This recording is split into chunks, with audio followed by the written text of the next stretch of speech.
This episode is sponsored by JDAQA Software Testing, your scalable solution for manual, automated, security, and performance testing. Check us out at jdaqa.com. And with that, let's get on with the show.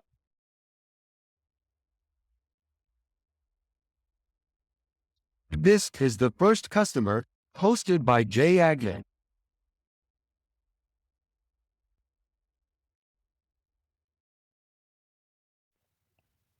Hi, everyone. Welcome to the First Customer Podcast. Today, I am lucky enough to be joined by Charles Sims. He's the Hurricane CTO, which we're going to figure out why he's the Hurricane CTO. And he's the founder of Investimate, which he sprung on me last second before the call. How dare you, Charles? Nice to see you, my friend. How are you? Nice to see you. Thanks for having me. Got it, man. So I see you're in California. Tell me, where did you grow up, and did that lead to you being an entrepreneur later in life? So I originally was born in Longmont, Colorado, out there in beautiful Colorado. Everybody from Colorado comes to California. Everybody from California goes to Colorado. So is an even trade. And a lot of my initial childhood was actually watching my mother start her own aeronautical engineering business, working with the government, building satellites, all that fun stuff. And so that's what really kind of originally triggered me to want to be an entrepreneur. I wanted to be that serial entrepreneur that was just going and building and building and building, moving on to the next thing. But the seeing how much like she was able to create and innovate and invent at our home, like at our home office, was awesome. And so I think that just being in that space, being around those personalities and whatnot, definitely led me towards wanting to have that entrepreneur style spirit.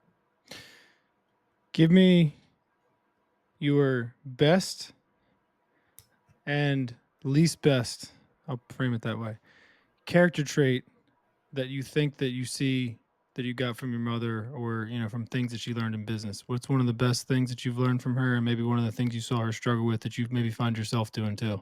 Absolutely. That's a great question. So I think one of the things that she taught me was how to really hold yourself in a executive, like if you're speaking to executives, all the way down to if you're speaking to like an intern or a completely non-technical person, and approaching every single conversation in a way that person wants to be talked to and talked with. So being that chameleon, able to talk at the board and present to executives, all the way to being able to like rally and get the team excited to follow.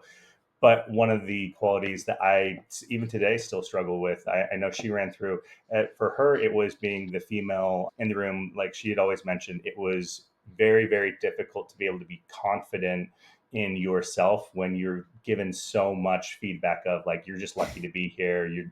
But then you talk to those people today and they would always say she was the smartest one there. She just Right. happened to be that. And for me, it's confidence. So like am I really good enough to be able to be talking to this billionaire to get investment? Do I really know what I'm talking about when it's being like the technical vision of Investimate or for at UTA? And that confidence really comes from feeling like I'm always having to prove something. But then once I'm there and I can roll and rally with the best of them.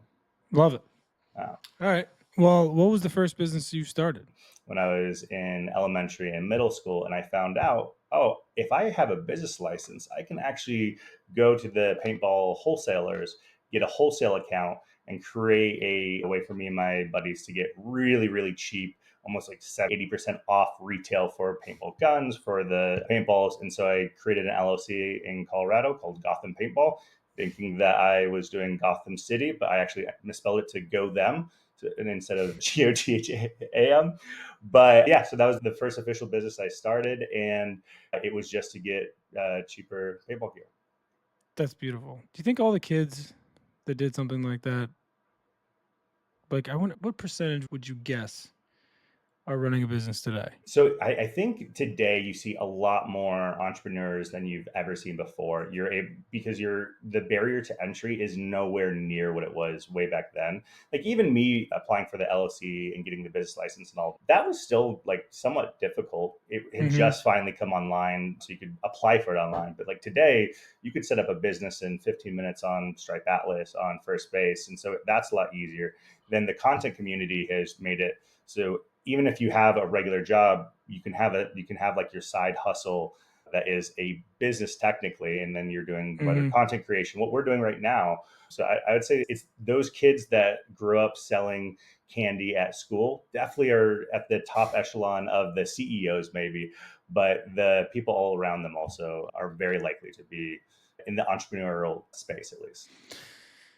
Yeah, it just made me wonder. I mean, you hear the. I mean, obviously, I hear their stories a lot because I talk to a lot of founders. But it did just strike me as like, does that mean anything back then? Does it really, like, is that who you are? Are you like different enough where you're like you're gonna go do that later on? I Hmm. mean, I think most of my friends that are business owners are have a similar story, but that also may just be like a very small sample size. So Well, I think a similarity is the people who do very well in business, they were figuring out problems early on. So they were trying to right, figure out that, like we always talk about the problem market fit, or sorry, the product market fit. And that means you have a product that solves something that the market is obviously in need of. yep, And as we're growing up, if you're selling candy, you're selling a product that the market needs. If right, yep. it's just a solution that you have figured out.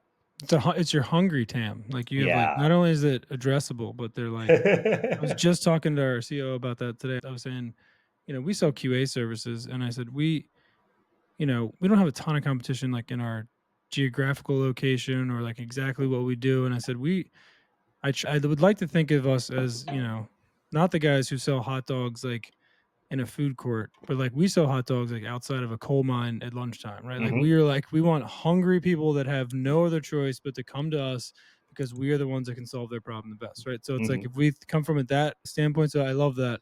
Kind of going with the product market fit first because I think a lot of people maybe have a little success with something consulting or whatever and they Hmm. go, oh, this could be a business, and then they go like, well, business is horrible, I don't know how to get people. It's like, well, it's because the first few were just like freebies that came in the door as referrals or friends or whatever. You didn't have Well, they're the fit selling figured you out. as a person. Right, So, like, if you're selling your own brand, you can get some of those initial sales. That's the right, friends and family. But yep, then once you actually have to go to the real market, and it's not just people that are doing favors, or you can be salesy enough to get in the door. Now that's hard. That's yep, why marketing is so much harder than most people think. That's why advertising dollars, you spend so much on advertising that you don't realize once you're trying to scale. That initial yep, just getting your first customer or first couple of customers is a lot easier than most people think. It's like getting the actual recurring customer is one of the hardest things that you can yep, totally agree, man.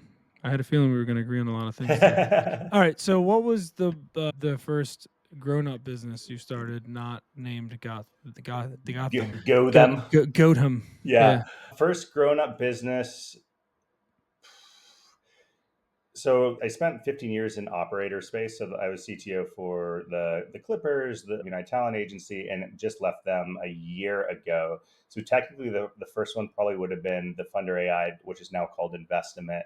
That platform, even though I'd always had a few LLCs like that I used for other things, whether it was for consulting, if it was for advisory outside, but the first like real this is a full-time founder role was Investment, which is the product that I built on my advisory services because I would get asked so many times like, how do you like help me build out my pitch deck, help me figure out my product market fit, my analysis, all these different things that founders would come or investors would say, hey, help me vet this deal flow. And so building that platform to help me basically replicate myself to create your pitch deck, to create your investment analysis, the market analysis, the actual valuation of your pre-rev startup helped in that space. And I think that's where a lot of my future businesses will be. There'll be something around like taking my special sauce, whatever it is, and trying to make it into a product and scaling that way. I forgot you were the Balmer guy, and I actually am glad I forgot about that because I don't want to talk about it. Okay. I don't really care. I mean, it would be cool. Like, I mean, you did tell me a cool story, I think, about when you first, but like, I mean, just I want to focus on you because this is what Yeah. the show is about. Tell me about the Hurricane CTO. Why are you called the Hurricane CTO? Why do you call yours? First of all, why are you called that? But then, like, why do you call yourself that in public? Which are two very specific questions, right? Like, the second one is almost more interesting and probably a Yeah. segue into a future part of this conversation. But where did it come from, and what made you brand yourself like that publicly? So not to bring up Balmer again, but Yes. at the Yeah. Clippers, the story came that I would always be when things were in chaos, when everything was blowing up and either the network was down or something was happening right before a game, I would be the one that, even if it was a very deeply technical piece, I could come in, troubleshoot, like start to delegate out the different pieces that needed to be done, and then walk away once I'm like, all right, we're ready, we're camera ready, it's can go now. Everything just needs to be kind of buttoned up and cleaned up. And the moniker I got was, man, it's like a hurricane. You go into a server room, and I'm ripping cords out to try to get stuff going. And by the end of it, it's like just chaos in there, but everything's working and we're back up and stable. And then that's where I tell the team, all right, you got to go back in and like button everything up so it's labeled and easily usable again. That moniker kept coming, and I really embraced it when I was at United Talent Agency. Of I can go into any chaos, any subject matter, what, not even just technical, but like business wise, strategy wise, legal, the acquisitions that we went through, and be thrown into it and not get flustered, not be able, not really get worried about I'm in over my skis, because I can always like learn up. I felt I could always just get, like, if I just put it down, I can do research faster. I can figure out things much quicker, even if it's topics or even a subject matter that I don't know today. I can get there. And so that chaos then became my brand of I bring calm to the chaos. And as I've shifted into what I'm my personal brand outside of like investment and the other investments and advisory services I do, is this Hurricane CTO. So I have a podcast with Entrepreneur Ventures, which called Capital Grit. I have VC Decoded, and that personality that I'm going into those is bringing my experience from the operator space, coming on to shows like this, and kind of branding myself as that, like hurricane, like the CTO who's been through it all, who has come through and made it through the eye of the storm. Through the eye of the storm. You even come with a catchphrase. Yeah, It's pretty good. I like that. I'm good at branding. Very interesting. Well, I mean, you pride yourself, obviously, in being kind of the fixer, the guy that comes in and give me what's a real time like that had real impact that you failed, and what did you do afterwards? I think one of the maybe one of the most impactful ones was an acquisition that there was this acquisition for a sports media company at the last agency I worked with, that we were really close on closing, and I couldn't get, and I couldn't really figure out the value pitch in the technology side. And I had a ton of pressure from management to figure out like, how do we actually make this investable? How do we make this acquisition work? And no matter what, as much effort and as much, not, I don't want to say like as much narrative as I try to put into it, I couldn't figure out how to crack the nut, and ended up just be saying I can't, like I can't make a valid prediction or analysis of what this is. It doesn't make sense to me. And that turned out to be a acquisition that turned 2x in less than 6 months. And I mean, this is multiple $100 million company, and turned out value of 2x in less than 6 months for the company that did end up acquiring them. And so that's a great example of, you're in like I was in the trenches trying to do what I knew would eventually turn out to be a good deal, but couldn't really figure out how to creatively make it happen internally.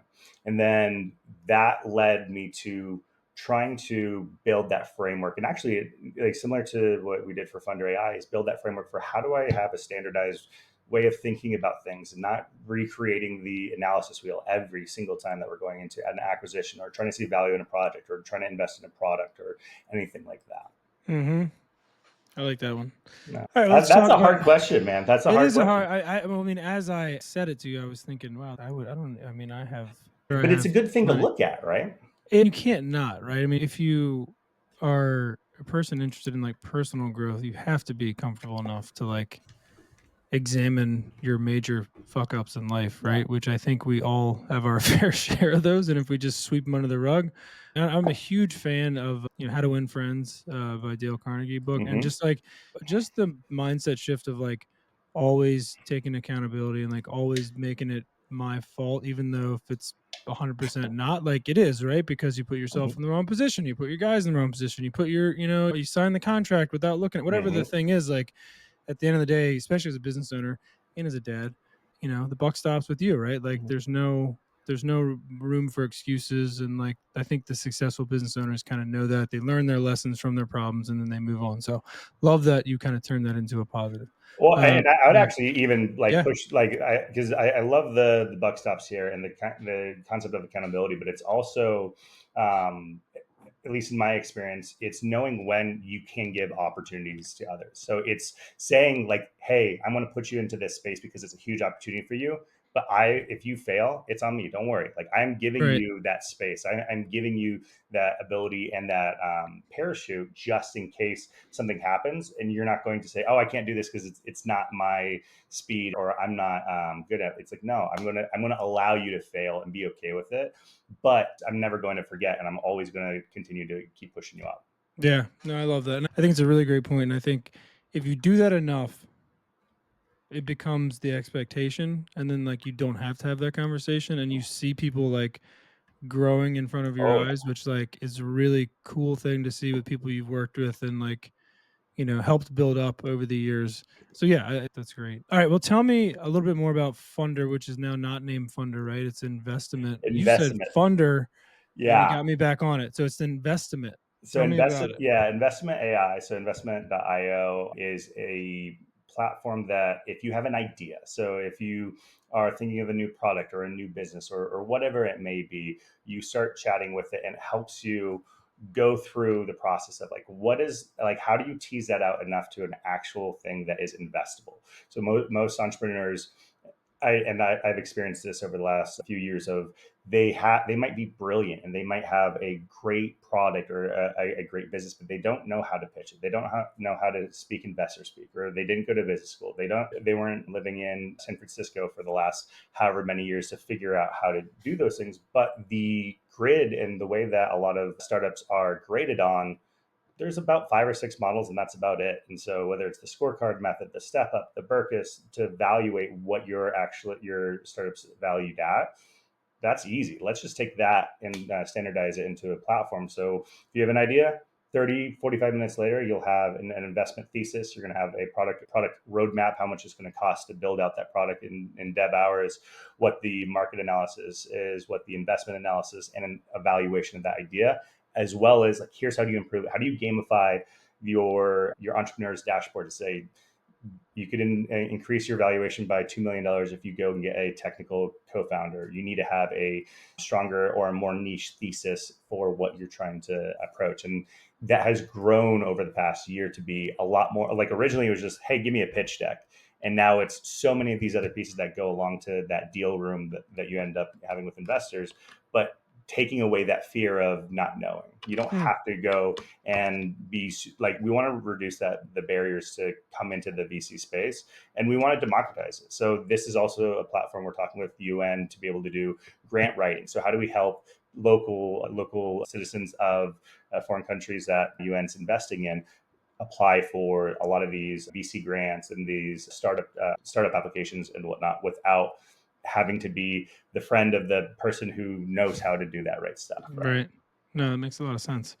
Well, who was your first customer? Who have you gotten on the play? How did you get your first customer? Do you Uh, have your first customer, like Yeah, paying customers? Yeah. so we have I think we have anywhere from 300 to 500 unique users a day, something which is far more than what I expected. Our original goal was 4,000 unique deals because the back end to the platform is our relationship with investors and funds because they want deal flow that's de-risked. They want to have Mm-hmm. the don't just give me everything that's on PitchBook or Carter or whatnot. Like I Right. want to see stuff that is actually promised. Like it's already gone through its own diligence itself, right?